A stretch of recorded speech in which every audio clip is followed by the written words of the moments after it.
last. I must say I'm disappointed in your progress. I imagined you'd be here sooner. Tell me, did it trouble you to murder your brothers? Did it trouble you when you ordered me into the abyss? Eternity is relentless, Raziel. When I first stole into this chamber centuries ago, I did not fathom the true power of knowledge. To know the future, Raziel. To see its paths and streams tracing out into the infinite.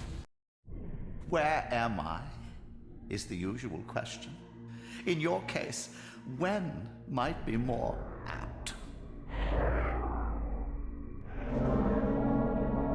Very well, you old snake. If you'd prefer I use my bare hands... Well, this is...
Throughout the stronghold, I discovered evidence of my former nobility and my life as a Sarafan priest. This was the...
From the influence of Mobius's cursed staff, I could feel the strength of the Soul Reaver slowly returning.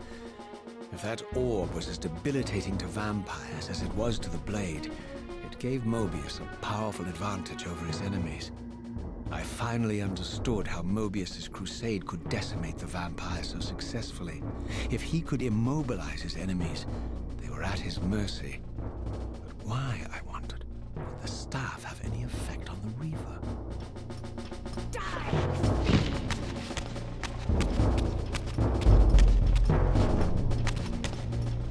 As I neared the stronghold's inner sanctum, a strange sensation crept over me. An indescribable feeling of displacement, a sense of vertigo, as reality itself appeared to warp and bend around me. The disturbance seemed to emanate from the sanctuary's furthest chapel. As I cautiously approached, the sense of dislocation intensified with each step. So this was the tomb of the beloved King William the Just, beatified here as the martyr and catalyst of Mobius's crusade. I was reminded of Kain's journey as a fledgling vampire, how Mobius coerced him to travel back in history and assassinate William, thus igniting a genocidal hatred of vampires among the citizens of Nosgoth. And here I discovered the source of the displacement. The Soul Reaver itself, laid out like a holy relic, and broken, apparently in the battle between William and Kain. I had not thought such a thing was possible, until, of course, Kain shattered the blade against me when he tried to strike me down. Thus, the captive spirit inhabiting the Reaver was released, and binding itself to me became my symbiotic weapon. And so the Reaver met its former self, still imprisoned in this corporeal shell. I watched, mesmerized, as the Wraith blade uncoiled itself and snaked down the length of the physical blade. Embracing its twin, its mirror self, the Reaver's long dormant spirit was now fully aroused. And for the first time, I felt the true presence of this other entity, willful, ravenous, and deranged from thousands of years of imprisonment. The Reaver was now in command, and I, now merely its helpless host, felt my soul being leached to restore the blade. But the Reaver knew better than to destroy its host, and just as I neared the brink of oblivion, the blade released its hold on me. As I recovered,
This was the legendary Janos Ordren, reputed to have been the most...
Of Nosgoth, a lifeless husk bled dry by the corruption of Kain's parasitic empire.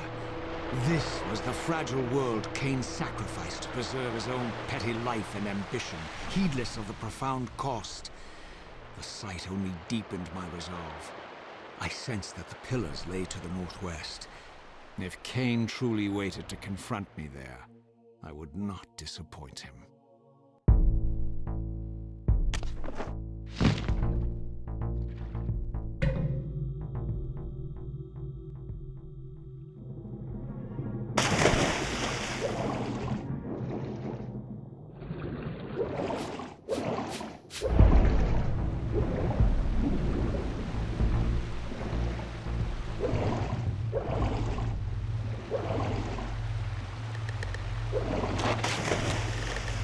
As I passed this arcane landmark, a wisp of the Reaver's energy was drawn into the ring, illuminating it.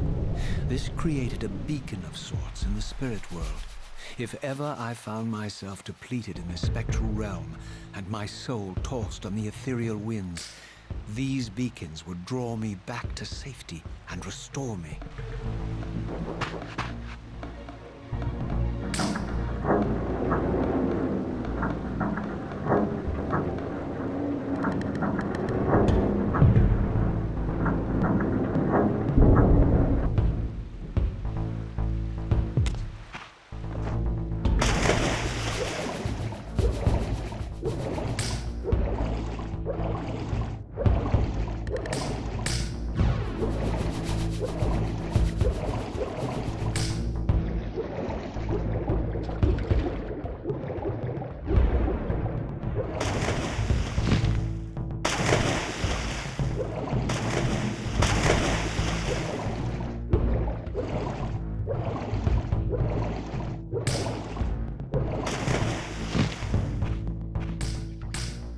These ancient obelisks were mysteriously attuned to my spiritual essence.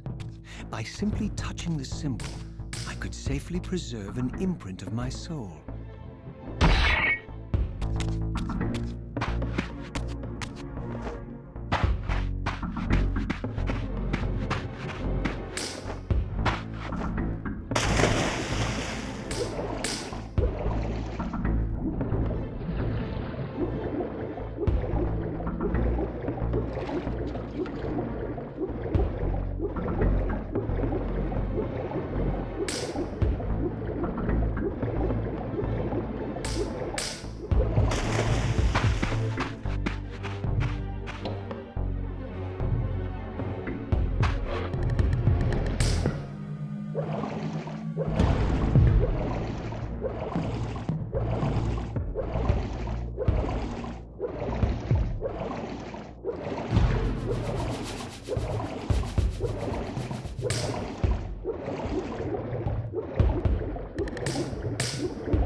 While I had only just escaped the stronghold, I sensed that in time my journey would return me full circle to this place. Infiltrating the fortress, however, would be no small feat. The balcony that had provided my escape was now well beyond my reach, leaving this massive gateway as the only means of entry. The gates were sealed, but like the time-streaming chamber I had seen earlier, their operation was undoubtedly linked to that odd crystal mounted above the entrance.